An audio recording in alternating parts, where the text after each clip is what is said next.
Irréversible est enfin sorti en Blu-ray. Alors effectivement, quand je dis enfin, c'est plus compliqué. On se rappelle certes qu'il avait divisé à Cannes en 2002, de ses critiques houleuses et sa réputation sulfureuse, mais c'est surtout qu'il ne s'agit pas du premier Blu-ray d'Irréversible. On rembobine ?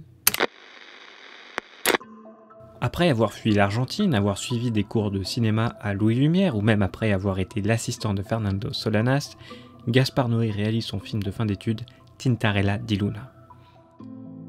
En 35 mm, noir et blanc et couleur, le récit se situe entre la fable onirique et le drame social, dépeignant la misère au cœur d'un village atteint par la peste et la famine. Repéré par Alain de Greff, il sera l'un des premiers courts-métrages achetés par Canal+ pour la télévision et diffusé en introduction à Eraserhead. C'est alors que démarre une certaine relation entre Canal+ et Gaspar Noé, Carne, une expérience d'hypnose télévisuelle, Sodomite, Seul contre tous et Irréversible, puis, plus tard, Eva, Enter the Void et Love. Le diptyque du Boucher, qui met en scène Philippe Naon, divise déjà la critique, mais n'empêche pas son cinéaste d'obtenir le prix très spécial pour Carne. Je suis très heureux parce que c'est le meilleur prix que je pouvais avoir par rapport à mes groupes. Ainsi, Canal avancera à la modique somme de 150 000 francs pour Seul contre tous et reviendra, sous l'impulsion d'Alain de Greff et de Pierre Lescure, financer Irréversible, coproduit par Vincent Maraval, Richard Campierre et Christophe Rossignon. Par rapport au scandale annoncé qu'on a lu partout, tout d'un coup les gens commencent à critiquer ce scandale annoncé, mais nous on n'a rien fait pour que ça arrive. On a fait un film qui est ce qu'il est, mais il n'y a pas eu de démarche publicitaire pour créer un scandale. Le scandale a été créé par la Croisette, et maintenant le scandale est critiqué par la Croisette. Donc je pense que ce qu'on peut en déduire, c'est que la Croisette a besoin d'un scandale. Un scandale qui sera le plus rentable de Gaspar Noé à ce jour et qui permettra au film de s'exporter à l'international et d'inclure en vidéo des bonus alléchants, ou presque. Car en effet, une édition DVD datant de 2004 mentionne des bonus complètement absents du disque. C'est le cas d'un commentaire audio du trio Bellucci-Cassel-Dupontel, mais surtout la mention du Graal des admirateurs de Gaspar Noé, son court-métrage Pulpamer, avec, déjà là, un viol en plan séquence. Outre les mentions de ces bonus finalement inexistants, le master utilisé reste le même sur les DVD. On notera par exemple des subtiles différences au générique sur la version DVD, comme le logo de Marsfilm, supprimé par la suite. Et si les bonus présents en France sont intéressants, Gaspar Noé regrette toutefois l'absence d'une piste audio DTS, malgré la présence du logo au générique. Mais au Japon, Noé a largement su trouver son public et le distributeur Comstock n'a pas lésiné sur son édition DVD. Il offre alors un mixage DTS plus dynamique et plus profond que le mixage Dolby Digital disponible en France. Et si le style graphique du menu reste inchangé et inclut les mêmes bonus qu'en France, le distributeur a ajouté des bonus exclusifs, parmi lesquels des interviews promotionnelles de Monica Bellucci et Gaspar Noé. Qui s'appelle Alex. La raison pour laquelle j'ai appelé le personnage de Monica Alex, c'est qu'en français, c'est un des rares noms qui a à la fois un nom de garçon et de fille.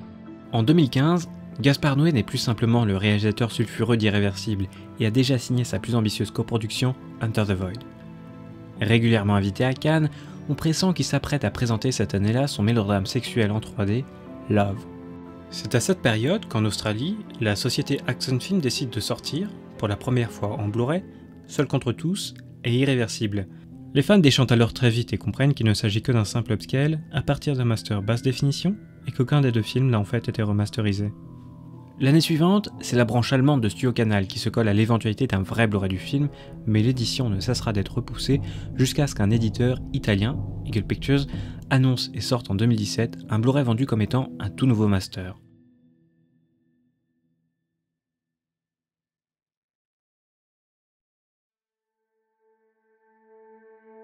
En 2019, lorsque Carlotta annonce une nouvelle version d'Irréversible, ceux-ci confirment bien que leur version sera un master inédit et jamais vu. On comprendra quelques mois plus tard qu'il s'agit d'une version chronologique du film à partir d'un master tout neuf, supervisé par Gaspar Noé. Celui-ci s'exprimera un an plus tard sur le master italien en déclarant « Je crois que les Blu-ray d'Irréversible existants dans le commerce, italiens, japonais, etc., sont tous des pures arnaques en fausse haute définition et faits à partir de gonflages foireux des masters basse définition qui nous servaient pour la télé et les DVD vers 2002. Le seul master validé est celui qu'on a entrepris en 2019 et qui est enfin prêt à être commercialisé en 2020. Aucun autre n'a jamais été validé. Et pourtant, Si l'on compare un peu toutes les versions, la version italienne est de bien meilleure définition que les éditions précédentes. En outre, j'évoquais des différences subtiles sur le générique et il semblerait que la version DVD est la seule à créditer la robe d'Alex, là où toutes les autres versions mentionnent la robe Monica.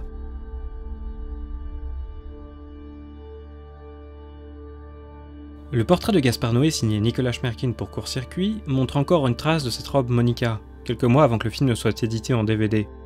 Il semblerait donc que le robe d'Alex soit une spécificité du master DVD qu'on retrouve sur Netflix. Le master australien montre lui aussi une robe Monica, mais fait pas de figure à côté de la version italienne qui, lui, n'est en aucun cas un simple upscale.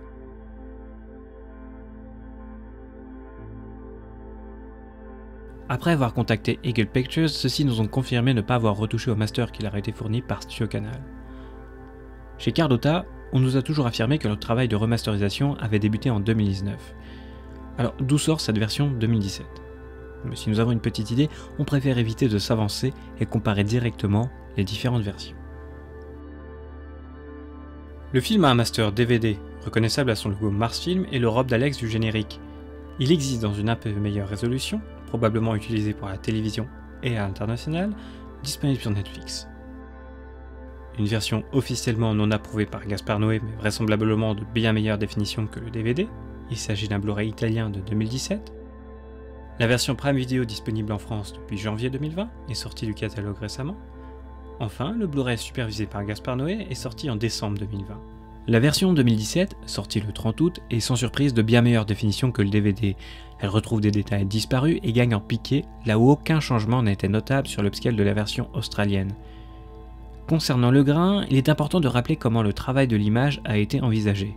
Benoît Deby, le directeur photo du film, a fait le choix d'utiliser une pellicule douce et très peu granuleuse pour la scène du parc des Buttes-Chaumont. Les scènes de soirée et du métro sont tournées avec une autre pellicule, plus granuleuse, et pour les scènes les plus sombres et les plus violentes, la même pellicule est utilisée dans une sensibilité bien plus importante afin de faire gagner en grain et ainsi salir l'image pour correspondre aux événements de l'intrigue. Et si certains plans très sombres ont été nettoyés sur le Blu-ray 2017, ils ne tombent pas dans le piège de lisser l'image sous prétexte de faire une image parfaite. Au contraire, ils conservent plutôt bien l'aspect sale et organique de la pellicule. S'agissant des couleurs, elles sont parfois similaires mais diffèrent relativement subtilement sur le Blu-ray. Le ciel bleu de la fin, par exemple, tire un peu plus sur le rose, les tons chers étant plus chauds et certains plans un peu plus verdâtres. Cette version Blu-ray est donc plutôt convaincante, elle reste fidèle à l'œuvre originelle et même si l'on regrettera l'absence complète de bonus, elle sera plus agréable à l'œil qu'un master DVD ayant un peu vieilli, les changements colorimétriques n'étant pas forcément les plus perceptibles pour un œil non aguerri. Pour la version 2020, revenons un peu sur la genèse de la restauration. Contrairement au film suivant de Gaspard Noé, celui-ci n'existait pas en DCP, c'est-à-dire le format numérique spécifique aux salles de cinéma. Pour y pallier, Gaspard Noé et Studio Canal réfléchissent alors à une restauration dès juillet 2017, et à l'heure de réfléchir au bonus du Blu-ray, le réalisateur imagine une version chronologique du film, sur laquelle nous reviendrons un peu plus tard. En 2019, le film atterrit au Festival de Venise en première internationale et il faudra presque un an avant de pouvoir le voir dans les salles françaises en version restaurée ou en version intégrale.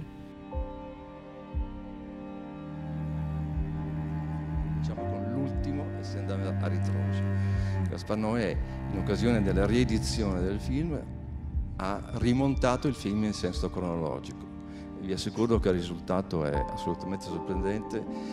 Non che il film sia meno sgradevole perché continua a esserlo, ma è ancora più forte della versione originale. En janvier 2020, alors que la date de ressortie en salle d'Irréversible n'est toujours pas fixée, une version HD fait son apparition sur Prime Video, et là aussi, la robe Monica est au générique.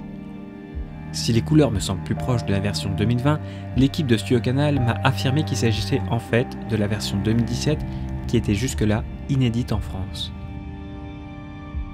Enfin, le film ressort en salle puis en Blu-ray en France.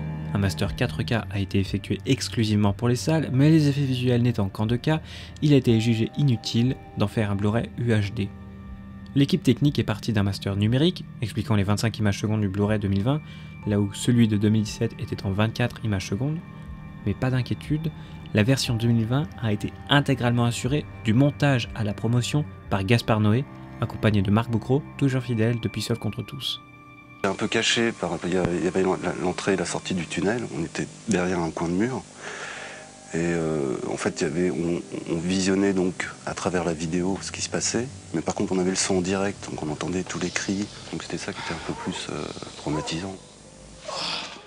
Nous voilà donc avec un Blu-ray standard en steelbook, incluant la version intégrale, un commentaire audio, le reportage sur les effets spéciaux et un nouveau bonus, l'Odyssée d'Irréversible, documentaire de presque 50 minutes réalisé par Marc Godin qui interroge l'équipe sur la jeunesse du film. A noter également qu'une piste audio en DTS est enfin disponible en France. Concernant le commentaire audio, il s'agit du même que celui du DVD, si ce n'est qu'il manque quelques secondes de commentaires, originellement placé par-dessus le logo de Mars Film qui ne dispose plus des droits et a été en toute logique coupé au montage. En termes d'image, sans surprise, on retrouve le Rob Monica au générique, comme c'était le cas en 2017. Ce qui m'intéresse ensuite, c'est l'étalonnage. Le grain est toujours présent et l'image reste salie comme voulu, mais a été nettoyée dans certaines scènes. Je vais m'appuyer sur quelques passages qui me semblaient intéressants à évoquer. Les couleurs sont à première vue identiques, mais une observation approfondie permettra de distinguer des tons plus chauds dans les hautes lumières.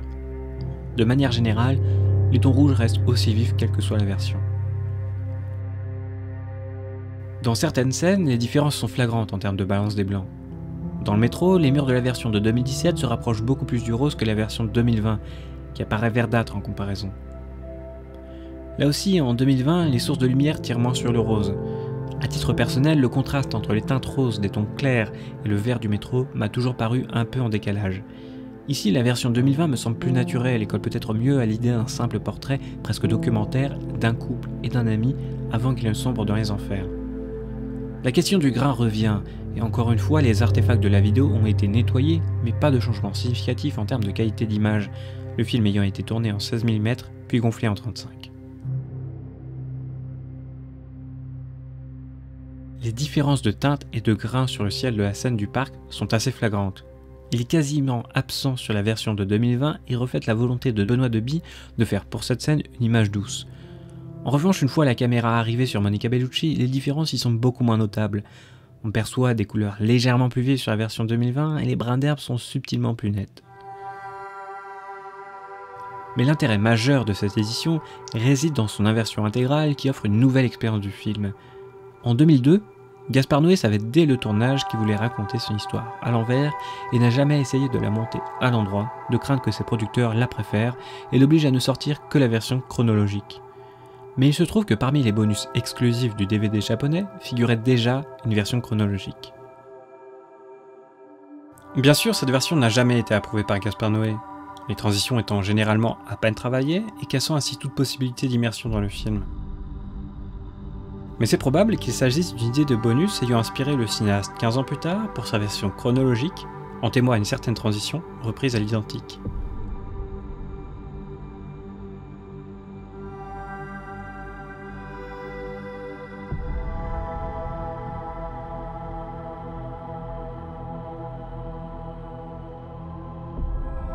S'il a réfléchi à inclure des scènes coupées, il a préféré ne rien changer du récit et simplement couper quelques courts passages afin de garder le bon rythme et refaire les transitions. Face au retour de ses proches sur cette version, qu'il trouve plus poisseuse, il décide d'en profiter pour la sortir en salle. Et qui dit nouveau montage, dit nouveau film, donc nouveau numéro de visa. Irréversible inversion intégrale est donc soumis à la chronologie des médias et ne sort que dans les 3 mois réglementaires en vidéo après sa sortie en salle. Alors, quelle version est la meilleure et laquelle découvrir en premier? Si le Blu-ray de 2017 est bien meilleur que le DVD en termes de définition, on lui reprochera largement son manque de bonus. Le travail de l'étalonnage 2020 est par ailleurs plus convaincant, Gaspard Noé et Marc Boucro ayant d'ailleurs étalonné différemment la version cinéma et la version vidéo. Le réalisateur ayant eu un contrôle total sur cette remasterisation, nous sommes garantis qu'il s'agit de la version souhaitée et respectant la vision voulue de son œuvre.